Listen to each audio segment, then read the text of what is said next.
Hey, welcome to another episode of GeekOutdoors.com. And so today I'm doing something that I've never done before, and that is basically double vlogging with two different cameras. Or so on one camera I have my Sony a7 IV, and then on the other camera I have my Panasonic G85. And I'm telling you, this is going to be a complete disaster. And so the first and most obvious thing is, this is really heavy, especially with the Sony a7 IV. I have my arms fully extended out to make sure I could get myself in the frame. And so that is the first thing. And then second to that is coordinating these two cameras at the same time. Just holding it, making sure I'm in the shot, and making sure I'm not falling over anything.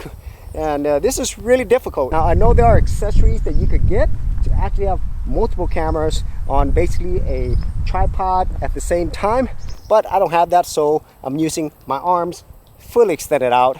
And then another thing is, well, you have to be super careful because you could definitely drop these cameras, and that would be a very expensive mistake. And then finally, just something that I've noticed with these cameras obviously is the autofocus. And so with my Sony a7 IV, I don't have a problem. With the Panasonic, I have it on manual to make sure I am in focus. But otherwise, if you are thinking about double vlogging, well, I don't recommend that you do it unless you actually have accessories and you can make sure that everything is going to be safe for you to handle. So those are my thoughts on double vlogging. Let me know what you think about this and if you've ever tried this before.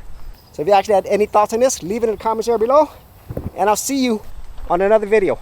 For serious YouTubers, check out TubeBuddy, the premier tool news at GeekOutdoors.com.